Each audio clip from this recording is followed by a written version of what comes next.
Hello, everyone. Welcome to Christians Questions, a project of the New Tolerance Campaign. On this episode, I have with me Jeremy Carl. He is a senior fellow at the Claremont Institute, where his research focuses on multiculturalism, nationalism, race relations, and immigration. He is a former Deputy Assistant Secretary of the Interior of the United States and a research fellow at the Stanford University's Hoover Institute. In addition to his scholarly books and papers, his commentary has been featured in and cited by outlets such as Fox News, CNN, the New York Times, and Time Magazine. A graduate of Yale University and the Kennedy School of Government at Harvard, he lives in Montana with his wife and children. What a very impressive resume. How are you doing today, Jeremy? I'm doing great, Christian. Thanks for having me on. Absolutely. So today I want to talk primarily about your book and on the topic of anti-whiteism as it impacts America. So just to give the readers, the viewers rather, a start, how would you define anti-white racism, which is a topic we talk about a lot? And secondly, to that question, how do America's institutions push it, if they Yeah, push it at all? sure. Great. And thanks for asking. And I should sort of mention, because I didn't give it to you in the intro, the title of my book is The Unprotected Class: How Anti-White Racism is Tearing America Apart. Came out earlier this year. Um, the institutions really push it in a variety of ways. It also depends on whether it's a public institution or a private institution. And just to be clear, also kind of to set the guidelines for ground rules sort of for folks here who are not familiar with my work or my book. In no way, of course, am I suggesting that anti-white racism is the only type of racism in the United States today, much less historically. I mean, obviously, clearly that's not true, right? So in Hollywood, you have a thing where you don't really have sort of formal anti-white discrimination, and obviously characters are portrayed in a variety of ways. But what I actually show in the book, using actually the a lot of primary research from left-wing scholars, is that in fact, on average, minorities are portrayed much more positively in Hollywood than whites, and this has actually been going on for decades. So it's things like that. I mean, it's a variety of different kind of elements, and I do this kind of the kind of whole reason I lay this out in my book is not to kind of create a new victim class, but because I think that ultimately, if we don't get back, or at least get to, depending on your kind of view of American history, a much more content of their character type kind of view of how we're going to treat people, it is going to cause a huge amount of social friction down the line. And in fact, we're already seeing that in many ways. Indeed. So let's then get into some of the message of your book. The description of it reads, for example, because I've read parts of your book, but I've also read the description that kind of summarizes it too. Right. It talks a lot about the civil rights movement and how the Right. triumph of the civil rights movement has been fodder for some kinds of people to try to push a new vision for America. And so, how do you, because there's been a lot of criticism within the conservative movement about the civil rights movement. For example, Charlie Kirk has made a lot of headway by Yeah. saying that he believes, and I'm not saying you believe this, but he's saying he believes that Right. MLK's legacy has been one that has led to affirmative Right. action, anti-discrimination law, so on and so forth. Yeah. So, in your opinion, how exactly did the left hijack the civil rights movement? And Yeah. what is the impact that we can look at in 2024 of the civil rights Sure. movement, separating the good and the bad, of course, to see how it's led to this problem of anti-white racism? Right. Right. No, and that's a good point. I'm glad you kind of mentioned good and bad because I'm actually, despite the fact that the book is obviously on a very provocative subject, I'm actually a little bit of a raging moderate on the issue compared to some folks out there. I think there are some folks who maybe they're sort of they're more kind of just abstractly intellectual and they're not really paying maybe as much attention to how things have worked in the world, and they say, well, the civil rights movement was really bad for the variety of reasons. I have a more historically generous view of the movement than that. I mean, I think it was responding to very real problems that we had in American society. In no way do I sort of say in the book or outside of the book that we were in some sort of paradise. But I think ultimately what it turned out to be over time was a very blunt instrument to kind of solve the problems that it did. And so we got some good things at first where we really did stamp out some elements of discrimination in society. But increasingly, it kind of led to a world where we had either formal or informal quotas, where we had a lot of racial scapegoating of whites. Um, where we kind of laid the intellectual groundwork for things like reparations. And so I think it really, in some ways, the seeds of that were in even the original movement. But again, I don't want to overemphasize that, because if you actually look at the debates in Congress around the original 64 Civil Rights Act, a lot of the things that came afterwards, the congressmen were saying, well, of course we wouldn't do that or believe that, particularly things like disparate impact doctrine that comes from a subsequent Supreme Court case in 1971, Griggs versus Duke Power. Again, things like quotas. So not all of this was kind of present at the creation. A lot of it was the administrative state and the radical courts kind of seizing things and then kind of running away with them. So again, I really try to have a sort of nuanced view of it, but to say, hey, where we are in 2024 is these things have gone off the rails, and we need to kind of we need to push back on that. Yeah, and you've listed the death of George Floyd as a kind of inflection point in America. In what ways do you think this is so? Like, what impact did that have Yeah, on our conversations around race in the country? yeah.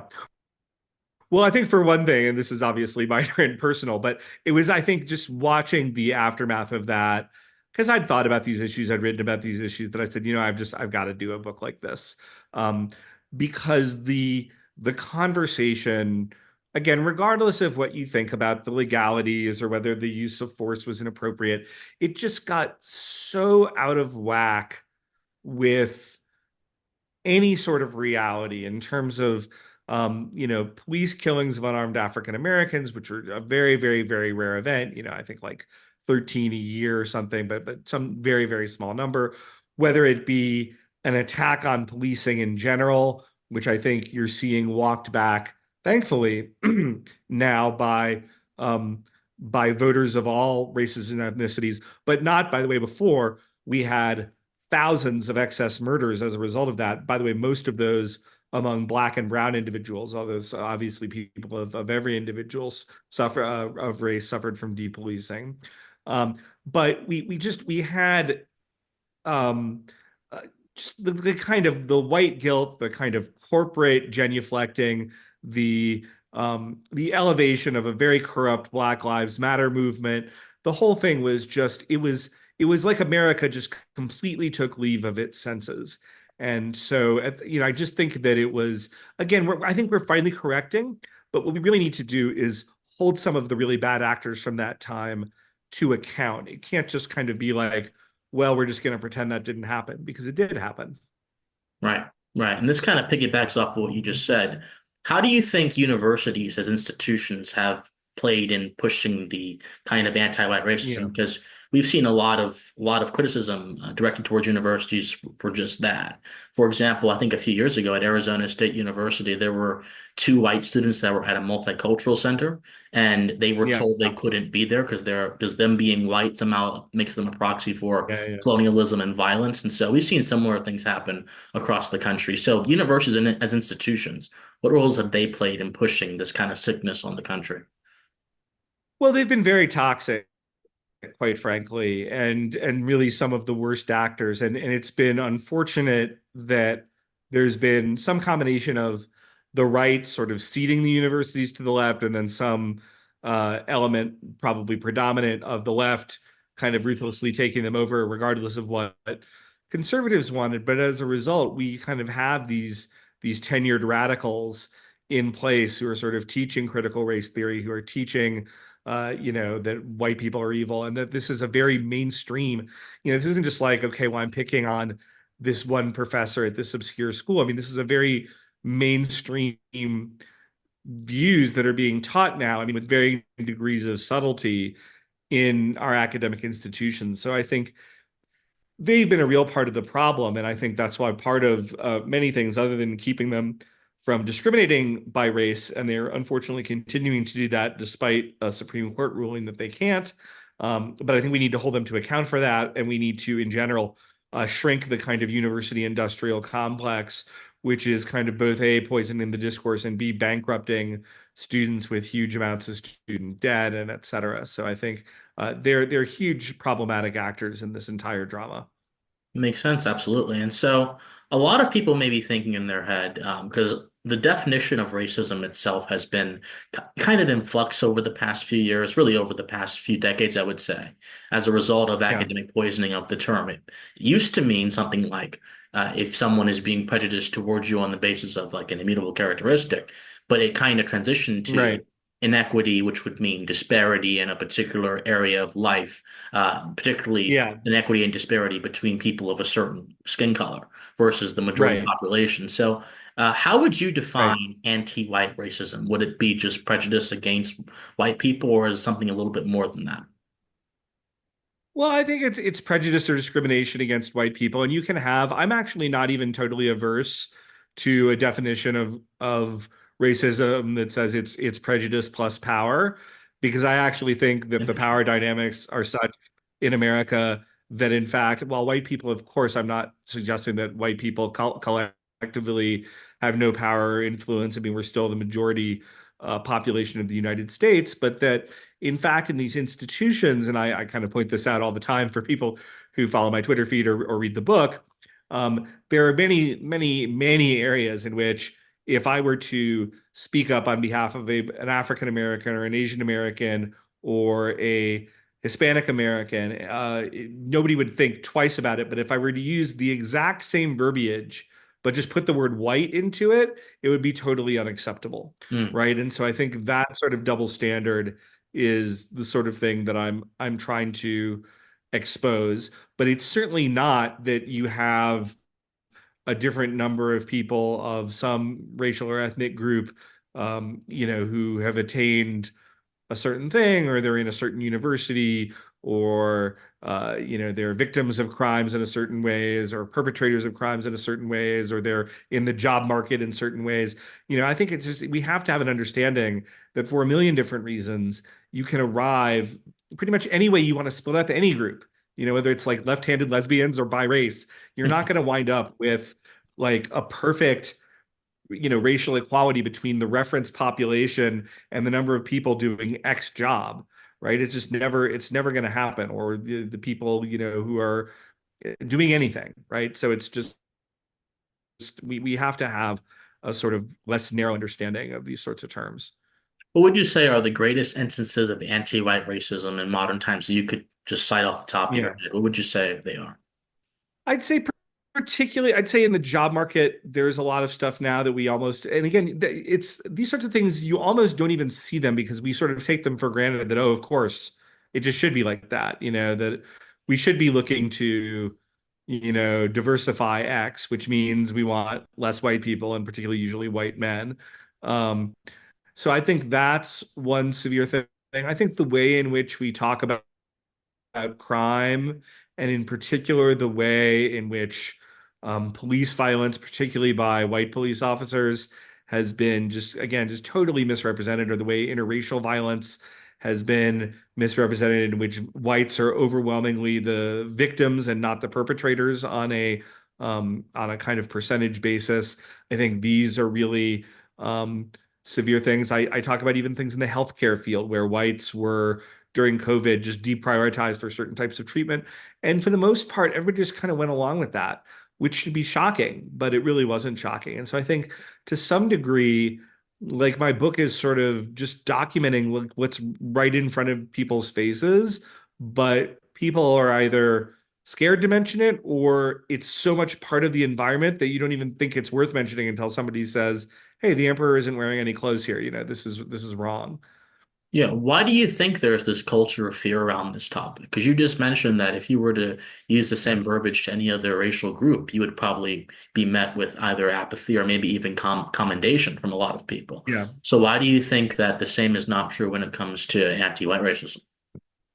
Well, I mean, I think we have a history in the US that includes discrimination, includes Jim Crow, it includes slavery. When I say that, I'm truly not beating up on Americans, because what I would point out is that pretty much any country that you go to will have, going back far enough, you'll have a history of slavery, a history of discriminating against groups, a history of racism, whatever have you. I mean, these are human universals, whether we like them or not.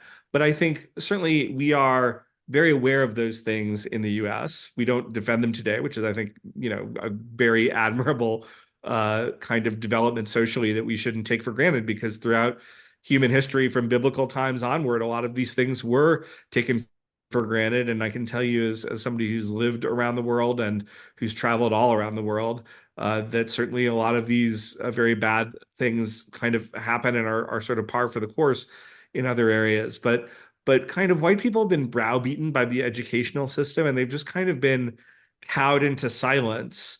And it's again really regrettable, because I think it is important to face history honestly and not trying to whitewash, the things that were imperfect in our past. But at the same time, we have to focus on how do we move together as a country going forward? How do we unify as a country going forward? How do we have a vision of cooperation going forward as a country? And a lot of people are not interested in that because they perceive that it can be to their interest, and a lot of people have financial interests, right? And carving out space for themselves in DEI or in shaming somebody else so that they can get certain types of resources or what have you. So there's a lot of financial incentives at play, but I think there's just kind of also been moral shaming. And again, it's not to erase bad things in our history, but the bad things in our history are not particularly unique or notable in a global perspective, but in the ways that we address them actually and fixed many of them, that actually is unique and notable, and certainly not universal. And I think those are actually things that, for the most part, we should be celebrating. Yeah, how do you respond or address certain kinds of groups, because they exist in the fringes, that try to co-opt the term anti-white to push racial supremacism as opposed to pushing a solution for racial Yeah. discrimination in general? Yeah, well, I mean, and I've had to deal with this in writing the book, because there are certainly people with whom I do not share a political vision, who, will embrace things that are in the book, right? And I think, Yeah. I'm not going to go punch those guys, because they get punched enough, and I sort of feel like they're, for the most part, pretty, overt racial supremacists are pretty marginal, frankly, to the discourse. And the only time we actually really see them is when um, usually the left is kind of using them and elevating them far beyond their importance to kind of go hit the mainstream right in some way and sort of conflate those two things.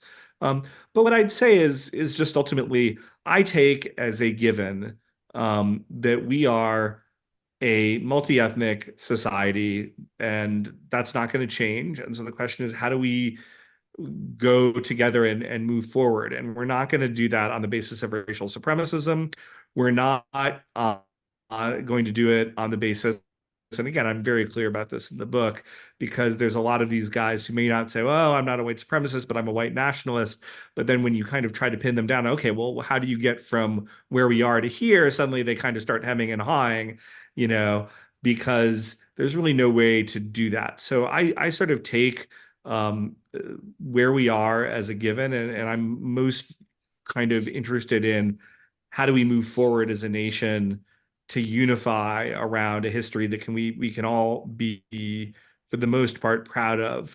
And ultimately, I think a lot of the racial supremacists or the white nationalists or whatnot, they'll be very noisy, but they're going to be marginal to the debate. That's just the reality. They don't have a program that is going to command majority support in the United States. I mean, that's just the reality. Yeah. And so how exactly do we move forward, regardless of race or ideology to, get beyond this problem of racism and racial discrimination on any basis? How do we, Yeah, as Americans, fight back against our institutions pushing this kind of yeah. stuff on us? Well, the kind of simple answer is the sort of Justice Roberts in a earlier affirmative action case where he wrote, I mean, I'm roughly paraphrasing, he said, the way to stop discriminating on the basis of race is to stop discriminating on the basis of race, and just to Hmm. kind of do it that way. I think the other thing that so I mean, you just get rid of racial preference laws. I think that would accomplish a lot. I think we need to restore freedom of association in the private sphere in the US. I think this was something that was lost in the civil rights revolution, where the ability of people, and it's not just race, by the way, it's, the ability to have all men's clubs or whatever. And it doesn't mean that this is going to suddenly lead to a huge amount of racially exclusive whatever, but we need to not kind of be in the business when people are in private association of saying, well, you don't have enough of this sort of person there, so it's going to be a problem where we're going to sue you. And I think restoring the ability of people to associate with and interact with um, people in the way that they want will be a really important element of kind of going forward. So I think in general, frankly, getting the government out of the perfecting humanity business and getting them in the business of making sure that the government is not discriminating against people by race. I mean, I think that's where we want to go, and we just need to go there with a light touch and realize, look, we're not in the 1940s, let alone the 1850s right now in the United States. We have a separate set of issues, and we need to have a legal structure and a cultural structure that respects those issues. Do you believe the backlash, the emergence and the simultaneous backlash of critical race theory in the popular consciousness a few years ago had anything to do with the more widespread spread of anti-white racism, or do you think that critical race theory is more of a footnote to that entire issue? Yeah, I think it's actually does have some importance, and this is one of these things. I mean, this is the way that intellectual thought works. I think it's like not everybody needed to read Ibram X. Kendi or Robin DiAngelo to kind of have those ideas filter out into the public consciousness. And by the way, I mean, I would point out those guys' books sold millions of copies. And now Yeah. look, I mean, my book's done really, really well, but it's not sold millions of copies. I will tell you that. So I mean, I think um, the kind of views of people who wanted to push what I would just call racism are certainly still a little more popular than people like me who are saying, hey, let's not actually push racism against white people or any other group. So I do think that it was more than a marginal effect. And I also think I'm wary of people think, oh, well, we beat that back to a degree, and now kind of people realize they went too far. That's not really the way the left works in this country, in my estimation. They sort of tend to, they move in really aggressively and they get pushed back a little bit, but they just make a strategic retreat because they realize they can't quite go there. But they'll be back, and they'll be back under a new guise, and they'll be pushing for reparations, or they'll wait till demographics change a little bit more or whatever else. So in no way do I think that we have slayed the dragon here, but we did kind of beat back some of the worst of it. But this is not a time to let our guard down on this sort of thing. Absolutely. Second to last question. What role do you think affirmative action played, if any, in the rise of anti-white racism? I hear a lot of people talking about, for example, oftentimes when conservatives criticize affirmative action, someone who defends it would say, well, affirmative action actually benefited white women more than any other racial group. Yeah, And that kind of shuts the conversation down. So what are your thoughts on all of that? yeah.